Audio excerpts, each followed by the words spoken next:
Hi,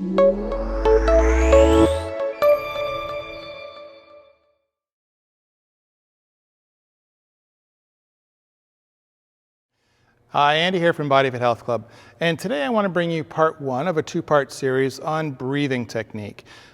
Today I want to talk about how typically people will breathe, and then from there what we will do to help them learn to breathe through their diaphragm so that when they're lifting they're able to support their spine. So this is Raymond, and what I'm going to have him do is take a deep breath as if he's about to lift a weight, and I'm going to show you how most people typically will breathe. So Ray, take a deep breath in for me as if you're about to lift a heavy weight. Okay, you can see here when Raymond does that, his whole chest rises, and essentially what happens is you see an awful lot of tension through the small muscles up into his neck, and what that's for is to help facilitate the great big breath of air, but what he's doing is he's filling his lungs through the chest rather than actually trying to fill it through his diaphragm. So to assist with this, what I'm going to ask is Raymond for him to lie down here on the floor, just on your back, buddy. Knees are bent, feet are flat on the floor, okay? I want you to take one hand, just put it on your upper chest for me, and the other hand, put it on your belly button. From here, what I'm gonna have Raymond try to do is to use his hands for feedback.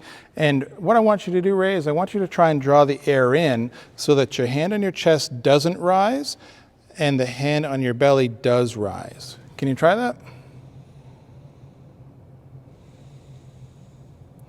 Very good. If you can see Raymond's hand here rising down here on his belly. Take another deep breath in. Good. And his upper hand here doesn't rise. This is the start of teaching a person on how to do diaphragmatic breathing. What he's doing is he's drawing his air down, allowing his lungs to expand into more of his abdominal cavity. Okay? So the next step for this is I ask Ray to take his hand down a little bit further and try to draw the air down into the pelvic floor. Try that, Ray. Very good. So now he's learning to draw the air right down. What he's doing is extending the diaphragm. Keep trying. One more time. Excellent. Next step, what I'm going to have him do is have him put his hands on his ribs. Okay, a little bit further down, right? And now he's going to be drawing the air down, but I also want him to start to expand three-dimensionally. Try that, as if you're filling a balloon in there. Okay, so I can start to see his chest starting to rise up here.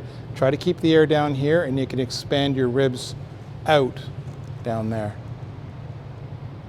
There you go, that's better. A couple more breaths.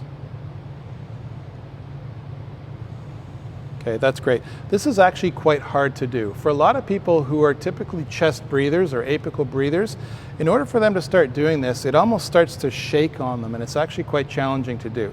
So this is step one, and I encourage you to try this. Use your hands for feedback. Get yourself down on the floor. This takes gravity away from your spine, so you don't have to worry about supporting your spine when you do it. And just try to draw the air in down and towards your abdomen. And then think about trying to fill a balloon down there. And this is going to help you with the next step when we move into part two of this video series. So give it a try and let me know what you think.